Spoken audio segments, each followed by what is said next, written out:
Hello, guest. Is this thing on? Is this thing on? Okay, scratch that. Testing 1, testing 2, testing 3, testing 4, testing 5. Okay, scratch that. Scratch the surface to test the substance. What are you even made of? How can you be sure? Sometimes the best way to remember is to forget. Okay, scratch that. Come around, get close, listen in. Hold your lover, call your friends all over. Because we are about to speak. Okay, scratch that. This one's for the girls who come with many stories, who have rewritten them many times and still aren't quite sure what to say. Okay, scratch that. This one's for the trans girls, women, femmes, two-spirit baddies, and the old school transsexuals who came before, who spoke so we can speak. Okay, scratch that. Ready in 5, 4, 3, 2, 1. Okay, scratch that. Scratch the itch. Let it out. Let's get into it. Kids taunted me. Are you sure you're not a girl? Why are you so gay? Why do you only want to do girl things? Only girls play with dolls. I fought against everything I thought would be an insult, when in fact, it was the truth. I am a girl. Also, that's so 1990s way of thinking. My life has been categorized by others' thoughts, persecutions, by society's thoughts on how I should act or behave. No more. As I say in all of my speeches, I will always educate, but I will no longer debate my existence. Trans is not an insult, as someone would think. Trans for me is my life and existence, but it is not all of me. I am an educator, a friend, a makeup artist, a performer, a grandmother, to name a few of so many. I do all of this as a black trans woman. The mere act of me existing is an affront to the establishment and the conservative right. I like our talks on these drives. All that red turns to blue, and sometimes I can get so quiet. You drop me off, pick me up again. Later on, I'll be ready then. I used to worry I was the last of me, but you're so familiar, and sometimes I can get so quiet. On the ride back, blue is black and my heavy head hanging. I'm your sleeping hermaphroditus. There was something more I had to say, but sometimes I can get so quiet. To paraphrase Andrea Longchu's take on theorists from her book Females, according to her, theorists are like comedians performing on a stage. It's a commitment to a bit. Here's my commitment to a bit on consuming and being consumed. Let's call it girl dinner. Girl dinner is a profound TikTok meme trend that lets grown women have fun with their slapdash meals. These are often aesthetically pleasing, nutritionally lacking, or even questionably disgusting and even slightly disordered eating habits around dinner, framed by an aloof, tee-hee amateurism of girlhood. To be a girl is to be one step before womanhood. Girl has not bloomed yet. She has not eaten nor digested the pressures of adult womanhood, yet nor the demands as well as pressures surrounding it. However, it's also a term reclaimed in the Black ballroom scene, which removes it from its infantilized context and has turned it into a full sentence that may be used to communicate endearment, a shade, disdain, and love. I always think of how I was denied this stage of girl back when I was just a faggot twink by my environment. My first initial attempt at girl was at 4 years old, when my mother's favorite silk cream-colored dress decorated with soft pink polka dots called to me. With a child's confidence, I took it upon myself and chopped it with kindergarten scissors in an attempt to make it fit my then small body. There's nothing like a mother's disappointed look that can snap you back to cruel reality. One look from her turned a 4-year-old's perceived princess gown into the tattered mess that it was. Looking back, I think my mother was more upset that I was not like other boys than seeing her beloved dress in tatters. Cutting up the little dried pieces, adding the lemon tech, make it faster, make it stronger. Trip sitting, Trip sat, Trip fell down, dazed, staring at the wall. Girl, what now? Tears streaming down her face. Don't ask if she's okay. Some things don't need to be said. Not everything needs to be said. Stretch it out. Somatics, vasovagal, hit the nerve, put on some music. Everybody needs to cry. Yellow candle meets purple room. Can you see what I see? Girl, it is hard to see you like this. Getting up, she's ready to leave.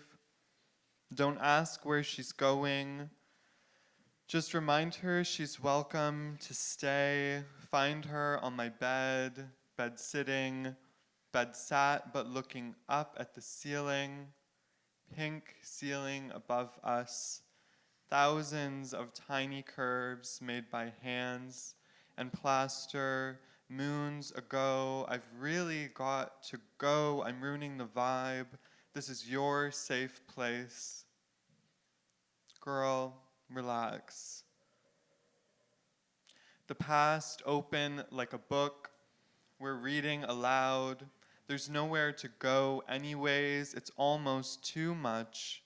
Playing performer and audience, victim and witness for as long as we've known each other, which is to say a lifetime.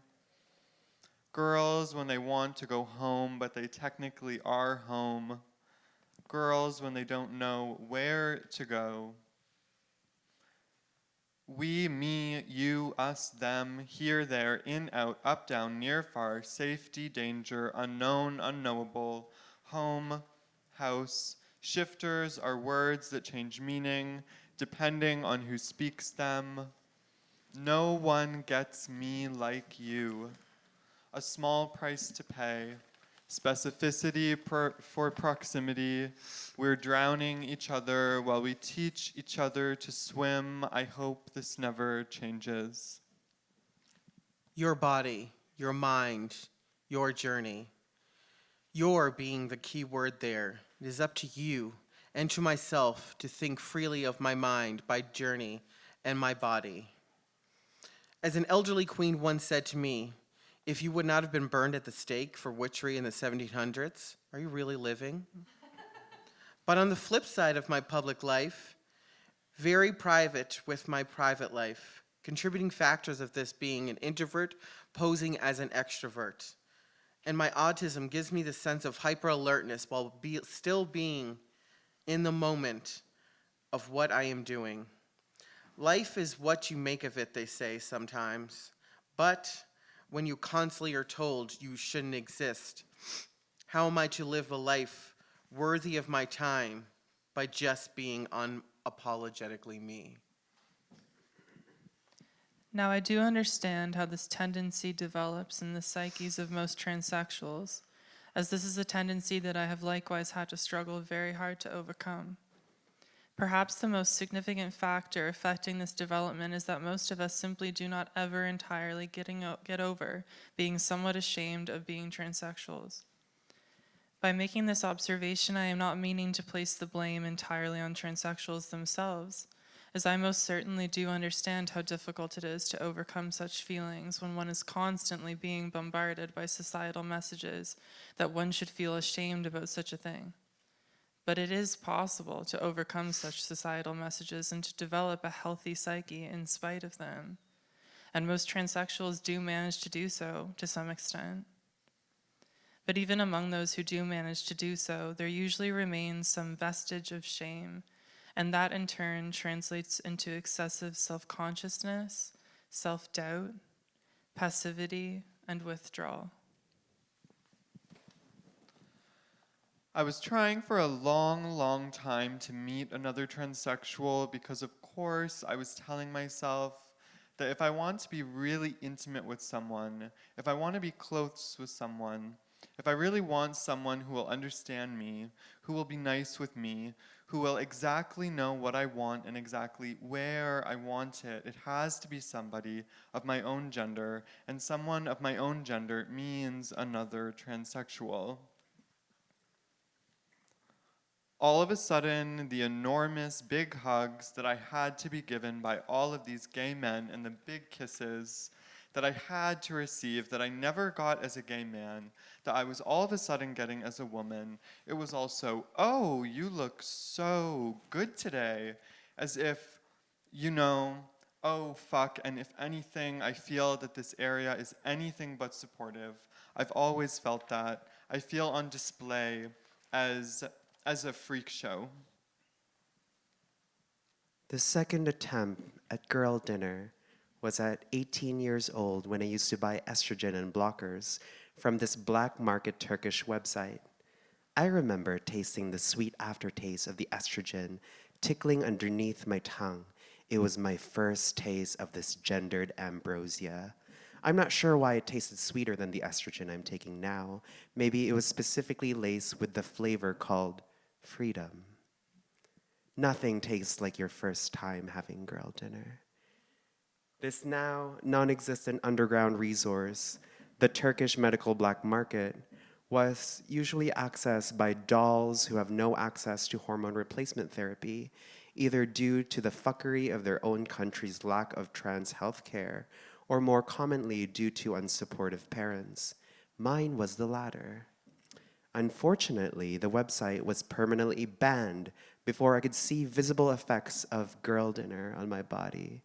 Later on, I found out the main reason why it closed down, it was because of a cis man with a self-lactation fetish. This man bragged about his process and methods frequently on Reddit of how he takes progesterone so he can lactate and enjoy milking himself. He was an absolute overgrown abortion, not due to his fetish, go off and get off, but the fact that his actions of bragging and blabbing it on forum sites resulted in a significant amount of dolls worldwide losing their one and only access to girl dinner. So yes, I had to detransition, and I am a detransitioner because of this situation, my environment, and the general lack of support during my first futile initial steps of girlhood. The topic of detransitioning has always been such a taboo amongst transsexuals. The dirty terminology is associated with right-wing conservatives, TERFs, and evangelist parents. However, people are not aware that the choice or even lack of one to medically detransition is usually caused by external traumatic circumstances and not just one's own decisions. Besides, I don't blame any trans woman for detransitioning. Being a doll is one of the hardest things any human being can go through or bear. The grief born from working so hard towards girlhood to hopefully arrive at womanhood, but only to realize that the only prize waiting at the end of the tunnel is femicide, is something else. I think that's part of the reason why both cis and trans women are so territorial with their womanhood. It's due to unprocessed grief that is trapped in the body, which often manifests as ugly, turfy sentiments. According to Andrea Long Chu, females are like white blood cells. They consume each other's nucleus, specifically each other's self-loathing, and eventually making it her own. As the word indicates, there are two established components of outspokenness. The first such component is that of being out. This simply means that one is not in the closet about being a transsexual. As the gay and lesbian community discovered long ago, a closeted individual is an invisible individual, and an invisible individual is a powerless individual.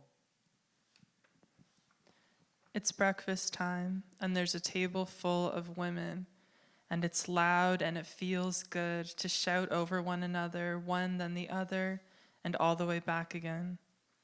We yell to be heard one by one, carving the air with declarations from relaxed shoulders, one then the other over the breakfast table, forgetting how we're meant to be. How special is it to pass the eggs past the creamer, to dirty dishes and empty dishes, to happily drown in morning sun and the perfume of women talking, to sit at a table full of sisters who are all at once themselves again.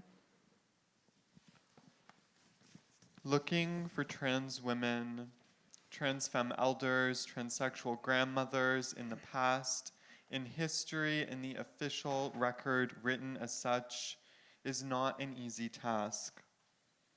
Looking through anthologies, archives, and Google search results, there are some women who come to the fore. Sylvia Rivera, Marsha Pete Johnson, Sandy Stone, Christine Jorgensen, Lily Elb, Stonewall, the Michigan Women's Music Festival, Street, Transvestite, Action, Revolutionaries. XGI becomes Blonde Beauty, Sex Change in Denmark, Post, Transsexual. The headlines speak before they can speak for themselves. Amanda Winters, Heather Fontaine, and Shelley Luttrell. How did you get on that stage in 1980 for Our Magazine, the first national broadcast talk show that would dare discuss transsexuality, dare a Trans 101 with audience questions? I know that a large part of it must have been that you got up in front of that camera together, the three of you gracing that stage, proud transsexual women, braving the ignorance and leering curiosity of that talk show host. He labeled you female impersonators. You corrected him. We are transsexual women. Asking how you negotiate disclosure to sexual partners, your response was simple. We keep ourselves shut out from any encounters from a guy who has no idea what we are. Beat for the gods, you spoke truth. I can only imagine the price you paid for this truth, outing yourselves on national television. The same year, a little-known illness, later named AIDS, would take 31 lives, that number reaching over 100,000 before the end of the decade. I need you to know how many small-town girls with a TV connection's lives you must have saved, but this you know, I'm sure. This, alongside your sisterhood, was the reason you got up there in the first place. Even as a young child in Cape Breton in the 80s and 90s, or elder millennial for short, life might have been simpler, but it definitely was not better. Trauma was the main dish in every meal, every school dance, every recess. Oh, it builds character, our parents would say. But what it did was make us predisposed or hypersensitivity, trauma dumping experts. Ask someone what their favorite quality is, and they will take some time. Ask the same person what they don't like about themselves, and the list will be endless. Some also like to say that trans people are the response to trauma, while still disregarding that trauma actually existed. My truth is skewed by so many trials and tribulations of my life. Giving the life I have today, am I okay? Is a loaded question. A better question would be, are you present? In an interview with Trans Sisters Journal of Transsexual Feminism, Kate Borenstein, renowned trans playwright, actress, and author, dissects some of her most inner feelings surrounding transsexualism, medical transition, and gives her personal take on what it really means to define yourself as a woman. Can it even be done? Bornstein addresses the so mythologized feeling of finding liberation from manhood following the completion of her sexual reassignment surgery. It is no whispered thing that for many a transsexual woman, the operating room has become a sort of nirvana, a place of magic and forever fixes and downright holy fucking fruit. A place where not only can your flesh be rearranged, cut, sewn, made again, but a place where a soul can be mended and saved. However unexpected to the interviewer, Kate actually aims to shatter this illusion of medically gifted, biblical tier relief from the burdens of moving through life as a transsexual woman. She begs that even the bones of the trans femme condition of being born in the wrong body is a medical term and idea devised by doctors and pushed on to trans women to persuade them to accept that their bodies are something that absolutely require changing, that their transness is something that need be obliterated and hidden and forgotten. The wrong body, not a wrong body, Kate Bornstein says. I am forced to pass because my life depends on it. I can only draw upon my own experiences with such a feeling as Kate's. The first time I felt pretty in a way that I knew was dangerous was when I put on a stolen pair of my mother's panties. I stared at myself in the mirror and I thought, this feels right. This feels wrong. I understand things about myself now. The twisting in my stomach is never going to go away now. In simpler words, trans women learn very quickly that the truest things about us are not things that can be known, that transness lives in harmony with restraint.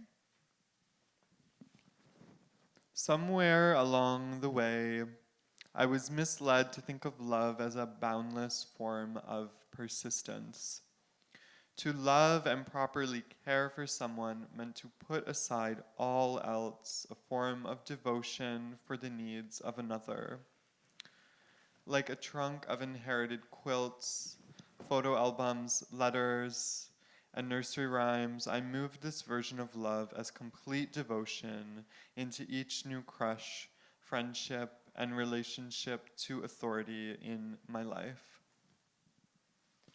I am 20 years old in a hospital hallway. There's an ice machine that whispers all night long. There is a nurse with a child's footprint tattooed on her forearm. There is a lump of something warm and wet against my thighs, and there are inside pieces of me bathed in outside light for the first time. I tell myself I'm safe now, that they've carved it out of me. Only I wake the next morning to find I've dreamed the same as always.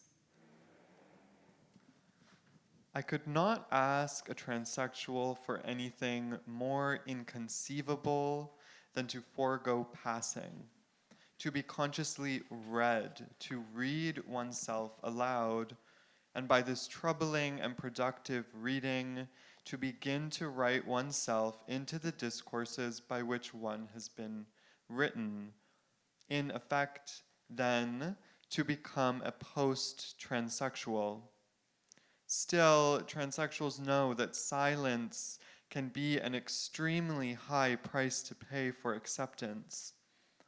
I want to speak directly to the brothers and sisters who may read this and say, I ask all of us to use the strength which brought us through the effort of restructuring identity and which has also helped us to live in silence and denial for a revisioning of our lives. I know you feel that most of the work is behind you and that the price of invisibility is not great, but although individual change is the foundation of all things, it is not the end of all things. Perhaps it's time to begin laying the groundwork for the next transformation. She is 19 years old. She has flying saucers for eyes and freckles like dolls do. She always gets into the lake before me. She always says, "It's like bath water," and she always says it like that.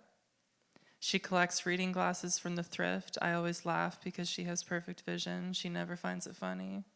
She paints pictures of her own face, which I think is brave. I can tell that boys still give her butterflies, which for some reason makes me sad. Her hair is still wet. She sips coffee and she swallows her pills, and I say that she shouldn't. I say, somebody once told me to let it dissolve under my tongue so it gets all chalk-like. If you do it like that, it'll make your boobs bigger. She raises her eyebrows and pours me my coffee and says, all you think about is tits. I have to catch myself when I say such simple statements as trans women elders are hard to find, as if hypervisibility isn't part of our oppression, as if bone breaking and back sweating labor has not gone into crafting a life unnoticed. Amanda Winters, Heather Fontaine, and Shaleigh Latrell, your power looked like braving that stage, that talk show, together. For each of you, I know there are 100 more women whose power manifested in refusing that stage, that platform, that demand to be visible and coherent and manageable. And who am I to demand I have a right to know your names? The older I get, the more I come to recognize and honor the trans femme art of invisibility, of slipping away, of leaving no trace and no record to be caught and exploited. Sisters, I see your silhouettes even if I do not know your names. History repeats itself and you have set us up to endure its cycles. She is 64 years old and in a hospital hallway. There is a ceiling light that blinks all night long. It speaks in a tongue only she knows, clicks and buzzes. It promises to make it all worth it in the end.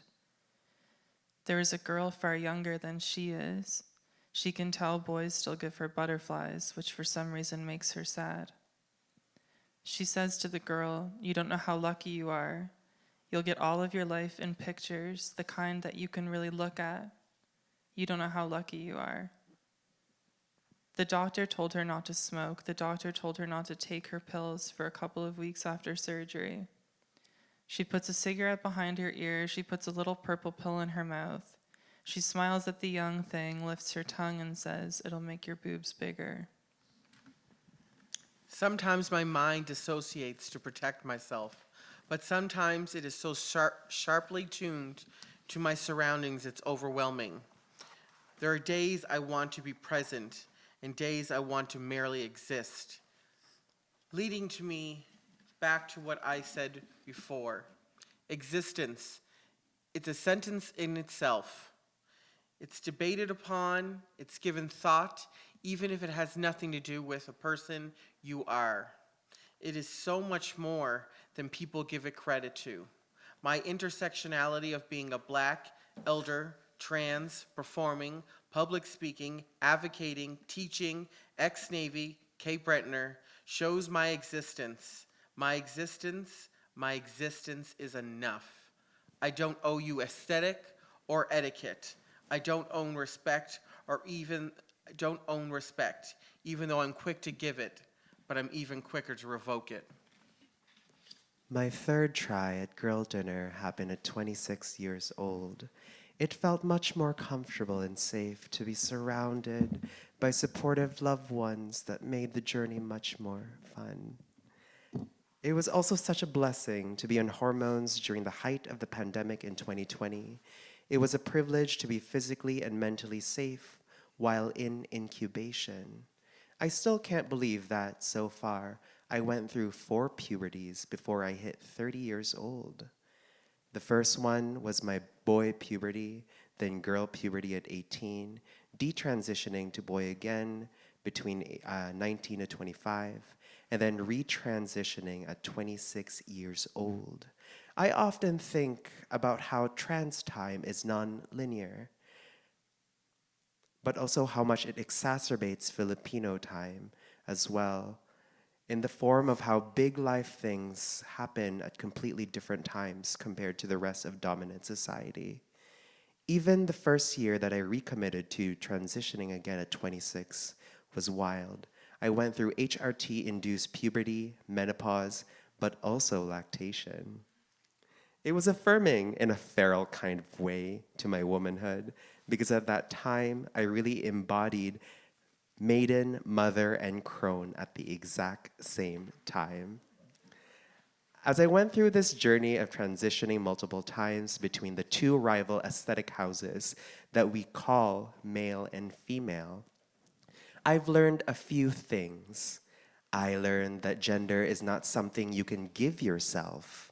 It is something other people have to give to you so that gender becomes a reality. This is why choosing your support group is very important, so they can provide you the gender you deserve through affirmations.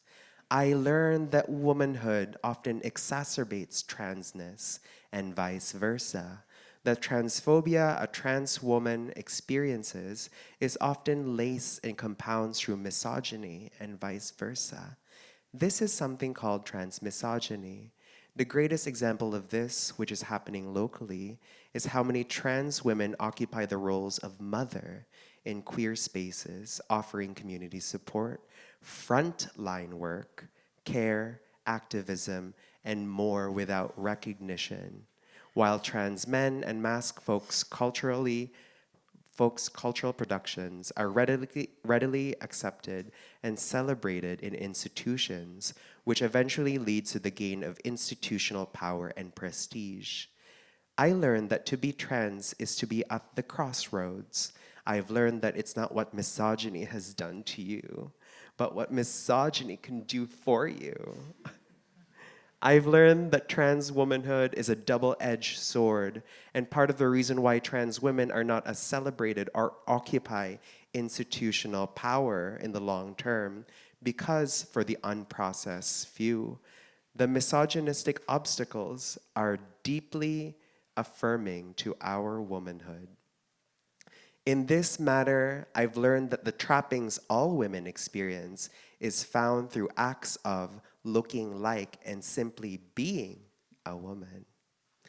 Andrea Longchu succinctly expresses these complex contradictions through her personal analysis of the movie The Matrix 1999. Trans women have claimed The Matrix as an allegory for gender transition since at least 2012, when Lana Wachowski publicly came out as a trans woman while doing press for the film Cloud Atlas. Her sister Lily followed suit in 2016. The symbolism is easy to find. Thomas Anderson's double life, he's a hacker by night. His chosen name, Neo, his vague but maddening sense that something is off about the world, a splinter in your mind, Morpheus calls it. Neo has dysphoria. The Matrix is the gender binary. The agents are transphobia. You get it. And then there's the red pill itself, less a metaphor for hormone therapy than a literal hormone. Many have pointed out online that back in the 90s, prescription estrogen was in fact red. The 0.625 milligrams Premarin tablet derived in matrix-like fashion from the urine of pregnant mares came in smooth chocolatey maroon. Twitter users now gleefully brandish this fact as a "well, actually" style rejoinder to the alt-right's recent co-optation of the red pill scene as a parable for awakening from feminist brainwashing. The pill I take is blue. Technically, it's aquamarine. A tiny, coarse lozenge that turns into powder on my tongue. I take the blue pill twice a day.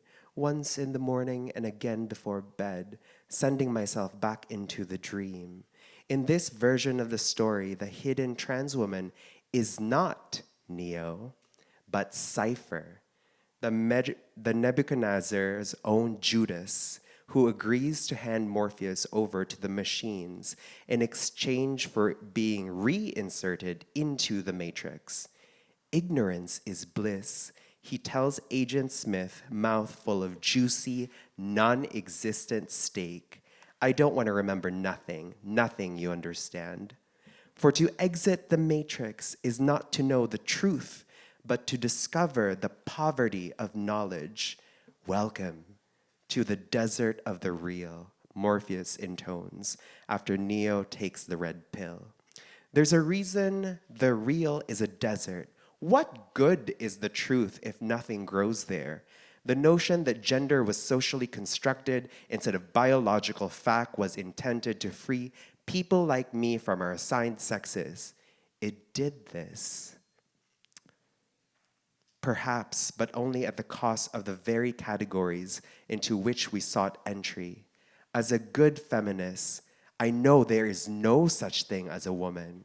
As a woman, I resent this. Personally, as a transgender woman, I know exactly what men are and what women are, fully and deeply. I know that gender is not real, but here I am, just like Andrea Long Chu, just like Cypher from The Matrix, enjoying my steak dinner, knowing fully that it is not real, but it feels real. Let me enjoy my own girl dinner. We're all here. We're on the hill. On the hill, we're all here, spilling over besides ourselves with it all.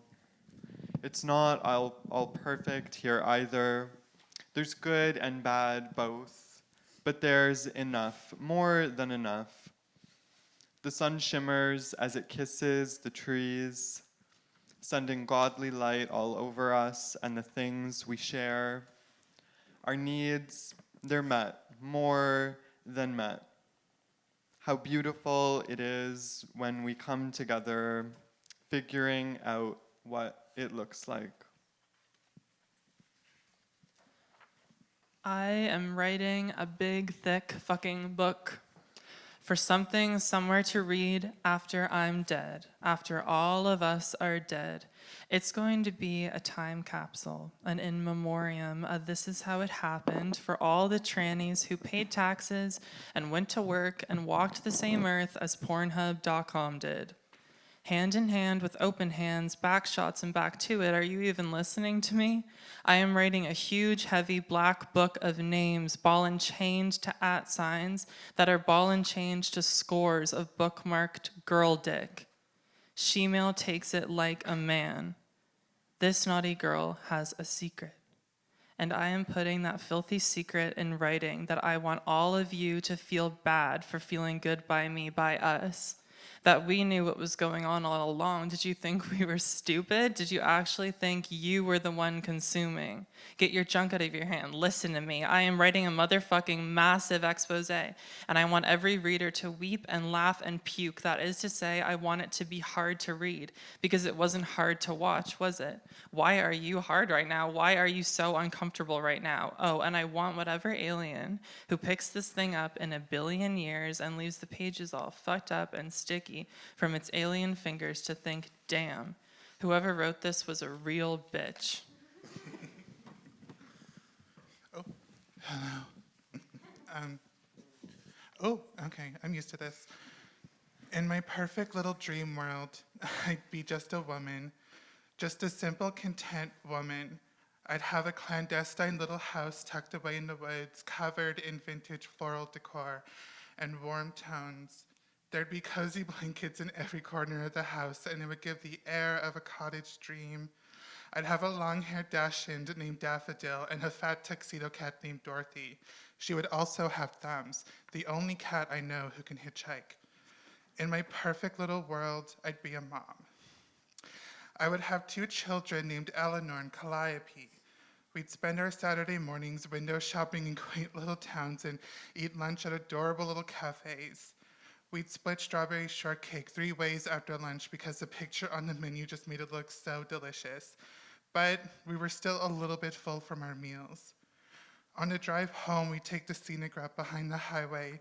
I'd let you connect your music to the radio so we can listen to your jams on the way home, even just so I could know a little bit more about you. If I'll be honest, I sometimes wonder if I ever really cared for art. Maybe that's not correct, not fully. Possibly I never put much effort into appreciating the art I've consumed. Maybe I don't really care for artists. Maybe I find a lot of artists to be annoying or too far entrenched in their own world. I sometimes think their words don't mean that much. Who knows, I could just be a contrarian. One thing I do know is the type of art I don't enjoy. I've never really had much appreciation for art that seems to center the identity part of other people and not really the people themselves. I know this sounds super rude, but I'm getting somewhere. Make sure we have a local two-spirit activist. Let's grab a trans mask with seafoam green hair. And we also need to have an ambiguous brown fat girl in there too. That'll really bring in more attention. After a while, I realized I don't really know anything about her. I have always noticed that so many artists fill their entire portfolio with fancy photos of their friends eating sweets, or brown people dancing in a nightclub, or queers frolicking in nature. It was never really my favorite. I don't know what to think of it, and I don't know what it's trying to say. Even now, I don't necessarily know why I'm here. Whenever I'm part of this type of art practice, it truly does make me feel special, that I'm to be celebrated and that my beauty should be documented and remembered for all of time. But there's always an element to this kind of work that feels like a celebration and I'm not dead yet. Look at her before she's gone, make her feel special, celebrate her while she's still here, because the odds are stacked against her. I don't know, maybe I'm being too much right now. Emo nihilistic trauma baby. Am I taking it too far by saying these photos would look marvelous at my funeral? No, I'm sorry. Maybe that was a nasty thing to say out loud. I'm sorry.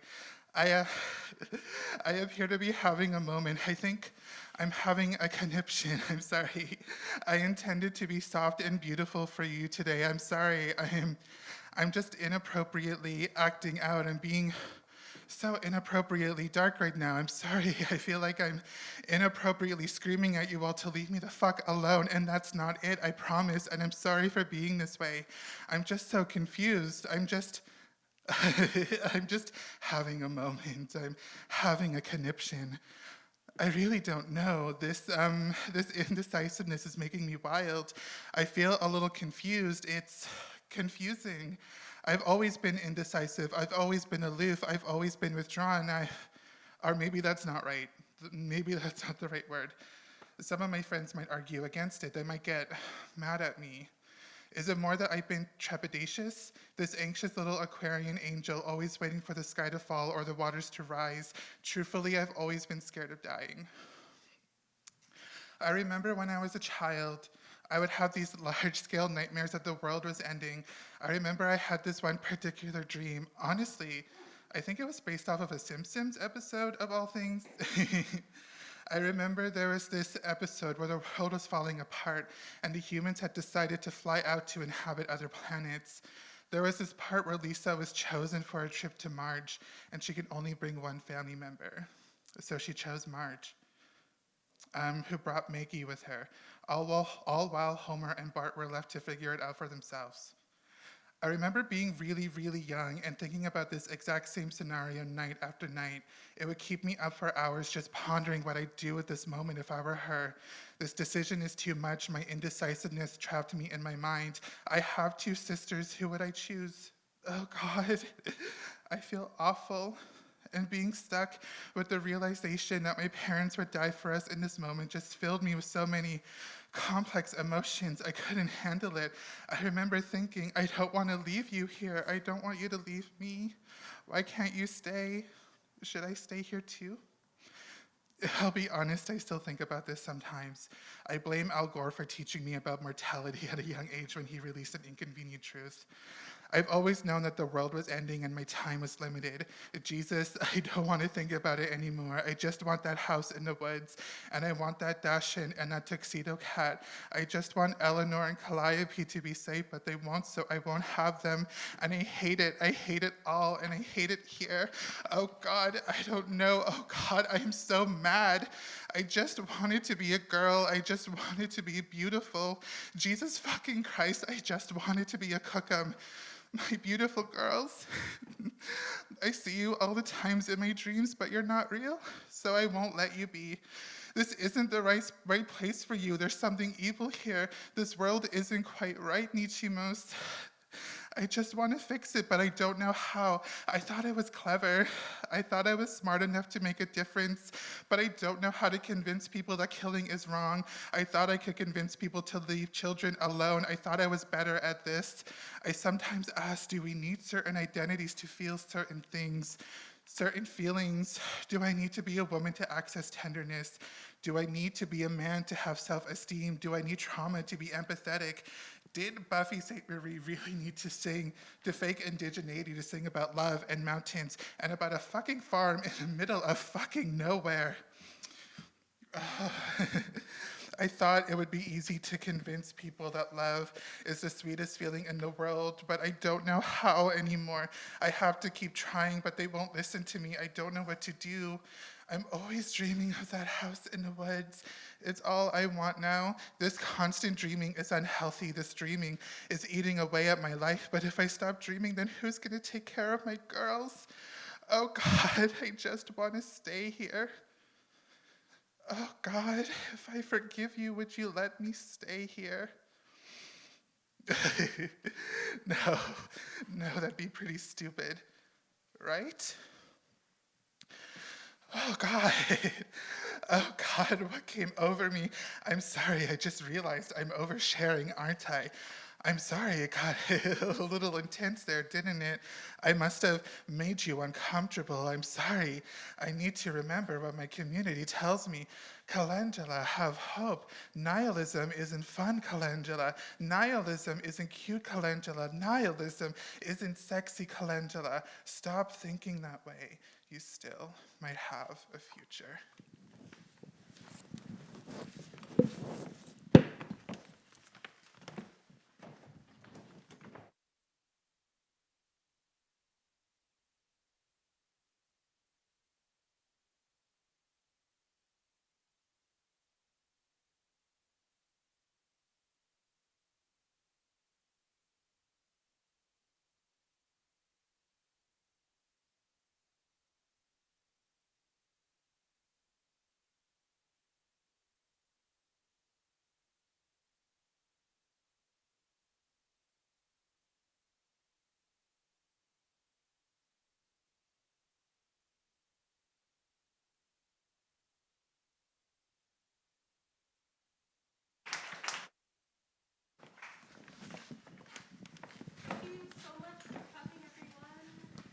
Yeah, thank you for listening, everyone. I also really want to say thank you to you for doing this with me. I know this was probably such a weird email to receive 6 months ago, but I'm like, I can't thank you enough. This was so beautiful, and thanks, Khyber, for giving us a little stage.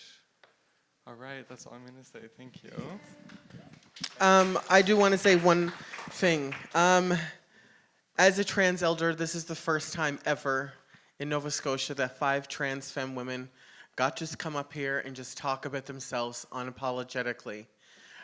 Our community is under attack right now, but seeing the power that is on this stage, the power that is in this room, and the power that is in our voices, we will continue to persevere and we'll continue to fuck shit up. So I want to say thank you to Brody, thank you to Excel, thank you to Bronwyn, and of course, thank you to my lovely sister, Calendula. Thank you so much for supporting the trans community, because remember, if it wasn't for a trans woman of color, none of us would have rights.